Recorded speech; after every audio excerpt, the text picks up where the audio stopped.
ló ń sọjọ́ ìbí ẹ lónìí o Ayọ̀lájídé Sylvester ńlẹ́ Abíọ́dún Tókunbọ̀ CEO Sarah Glamour and Glow ọmọ wọn ní Jẹ̀ṣà Mọ́dù Apanada ẹlẹ́ni àtẹ̀ká ẹlẹ́ni ẹ̀wẹ̀lẹ̀ ó yàtọ̀ ọdún tó ń bọ̀ aṣojú ẹ̀mí rẹ̀ Abíọ́dún Tókunbọ̀ jọ máa jó òní lọ́jọ́ ayọ̀ ẹ̀mí rẹ̀ àṣekù ó yá Abíọ́dún Tókunbọ̀ jọ máa jó òní lọ́jọ́ ayọ̀ rẹ̀ ẹ̀mí rẹ̀ àṣekù àyàsí fẹ́ẹ́sítà òkú igi ló wọ́wé ìrókò kò wọ́wé àti wọ́wé ọ̀pẹ dọ̀rùn àyàsí fẹ́ẹ́sítà máa jó Lájídé Abíọ́dún Tókunbọ̀ jọ máa jó òní lọ́jọ́ ayọ̀ rẹ̀ ẹ̀mí rẹ̀ àṣekù ọmọ ìsọ̀rí ọ̀kárí ọmọ wọn ní Jẹ̀ṣà Mọ́dù Apanada Ìkìrun Àgùnbẹ́ ibẹ̀ nílé mọ́dà rẹ̀ ojoojó Abíọ́dún Tókunbọ̀ yọ máa jó òní lọ́jọ́ ayọ̀ rẹ̀ ẹ̀mí rẹ̀ àṣekù Abíọ́dún Tókunbọ̀ aya Ọlájídé Sylvester ló sọ sí mi létí kẹ́lẹ́kẹ́lẹ́ pé kí sáré sọ wípé òní dúró mi ẹ̀ ṣeun o òní dúró mi ẹ̀ ṣeun o my helper òní dúró mi ẹ̀ ṣeun o my servant òní dúró mi ẹ̀ ṣeun o bó bá ṣe nìyàn ló dúró ni wọ́n ti máa sọ̀rọ̀ bó bá ṣe nìyàn ló dúró ni wọ́n ti sá lọ bó bá ṣe nìyàn ló dúró ni wọ́n ti máa ṣeré òní dúró mi ẹ̀ ṣeun o ẹlẹ́gbẹ́ mo wí òní dúró mi ẹ̀ ṣeun o ẹ sọ̀rọ̀ sókè òní dúró mi ẹ̀ ṣeun o òní dúró mi ẹ̀ ṣeun o thank you òní dúró mi ẹ̀ ṣeun o bó bá ṣe nìyàn ló dúró ni wọ́n ti máa sọ̀rọ̀ bó bá ṣe nìyàn ló dúró ni wọ́n ti sá lọ bó bá ṣe nìyàn ló dúró ni wọ́n ti máa sì règùn òní dúró mi ẹ̀ ṣeun o. ọmọ ọlọ́jọ́ ìbí o Abíọ́dún Tókunbọ̀ ṣéwọ́ ní báwí ọ̀yá máa gbé bọ́dì lọ́pọ̀ yanturu òní tí ń ṣe ọjọ́ 21 on the 31st of December ń lọ́jọ́ ìbí rẹ ọmọ ọlọ́jọ́ ìbí ọ̀yá bọ́bí láṣọ ọlọ́mọba òní sófo dànù. ọmọ ọlọ́jọ́ ìbí ó kárí Ayọ̀lájídé Sylvester ṣéwọ́ ní ké sí lọ́wọ́lọ́wọ́ ayé òní paná ìfẹ́ yín bá mi sàmì ọ̀rọ̀ mi ìyá alálùbáríkà tó bí ọmọ alálùbáríkà sáyé ọ̀yá bá mi pé tó àmì mi.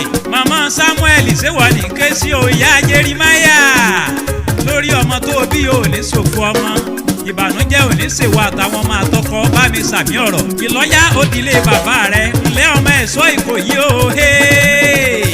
ọmọ ọlọ́jọ́ ìbí kí n wá sáré ìrẹ̀lẹ̀ bàbá rẹ̀ lẹ́sẹ̀ kan ọmọ wọn ní Ìjẹ̀ṣà Mọ́dù Apanada ọmọ ẹlẹ́ni àtẹ̀ká ọmọ ẹlẹ́ni ẹ̀wẹ́lẹ́ ìran bàbá rẹ̀ òrídìí ìsáná ìlélẹ́rú ọwá ti múná lóko ìran Ìjẹ̀ṣà ní sí tòlótòló ẹrú bàbá yín ní sí pẹ́pẹ́yẹ ọmọ wa ọmọ ẹkùn tí jẹ́ lọ́wọ́ tí ń béèrè òbí ògbóǹtarìgì obìnrin ọ̀tá gbéra ẹ níjà ọgbọ́n ṣe ni wọ́n ń kí bàbá rẹ̀ ọmọ ẹ̀ṣọ́ Ìkòyí o ìran bàbá rẹ̀ ò kí fẹ̀yìn gbọ́ta iwájú ni wọ́n fi ń gbọ́ta Ìkòyí gbéra ńlẹ̀ òdìdí ogun já ni wọ́n ń kí bàbá rẹ̀ ọmọ ọlọ́jọ́ ìbí ọmọ wọn ní Ìkìrun Àgùnbẹ́ ìtúniyè yẹ ilé ìyálàgbà ilé bàbá ọmọ làkóso ọmọ tí bá ti lé bàbá ọmọ ọlọ́jọ́ ìbí dé ẹ̀jẹ̀ wá gbalé yèyé ẹ̀ lọ nílé ìyá wa ìyá ọmọ ọlọ́jọ́ ìbí ìyẹn ní Ìkìrun Àgùnbẹ́ ẹ̀kọ́ ṣe ni mò ń rè. Ìkìrun Àgùnbẹ́ o àsálà ọmọ onílẹ̀ obì ẹrú bàbá yín ọ̀gbọ́dọ̀ dèrè ìwọ̀ fáwọn ọ̀gbọ́dọ̀ rògbòǹgbò ìṣọ̀kan ti mú Ìkìrun dùn gbágbáńgbá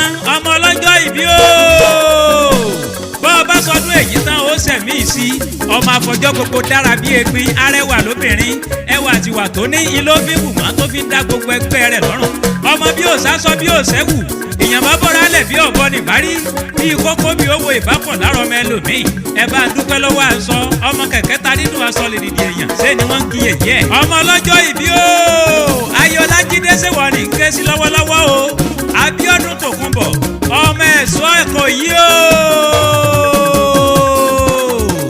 ọmọ àgbáyùn ṣéwọ́ ní ké sí láṣẹ ọlọ́run ọba òní ṣìṣe ọdọọdún ní sápórúwé bọ́ ọ bá sọdún èyí tán ó sẹ̀mí sí ọmọ ọlọ́jọ́ ìbí ọyá sàmí kó o tún pé tọ́ rẹ̀ náà mi. ìyá Samuel màmá Jerimaya lórí ọmọ tó bí o lè ṣòfò ọmọ ayé òní fọmọ dá ọ lóró ọyá bá mi pé tó àmì mi. ọmọ ọlọ́jọ́ ìbí bọ́bí kó o gbé bọ́dì lọ́pọ̀ yanturu àṣeyí sàmọ́dún ọyá bá mi sàmí ẹ̀.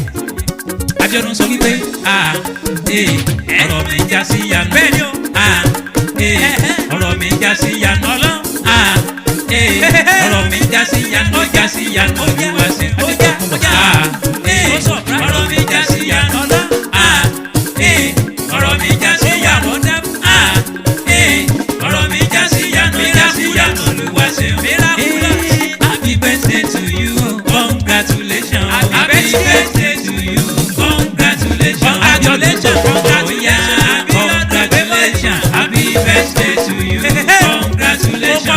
Ayọ̀lájídé Sylvester ọ̀yà mọ́mọ́ yẹ́yẹ́. Happy birthday to you, congratulations. Mama Samuel, Mama Jeremiah, máa gbé bọ́dì rẹ̀. Happy birthday to you, congratulations. Ọmọ ẹ̀ṣọ́ Ìkòyí, ọ̀yà ṣéun ní dádì rẹ̀. Happy birthday to you, congratulations. Òní ọjọ́ kọkànlélọ́gbọ̀n oṣù kejìlá lọ́jọ́ dádì rẹ̀. Happy birthday to you, congratulations. Ìkírun àgùnbẹ́ sónílé mọ́jà rẹ̀. Happy birthday to you, congratulations. Ìkẹsàmọ́dù apanada nílé fàdà rẹ̀. Happy birthday to you, congratulations. Happy birthday to you, congratulations. Happy birthday to you, congratulations. Happy birthday to you, congratulations. Happy birthday to you, congratulations. Happy birthday, long life and prosperity. Happy birthday.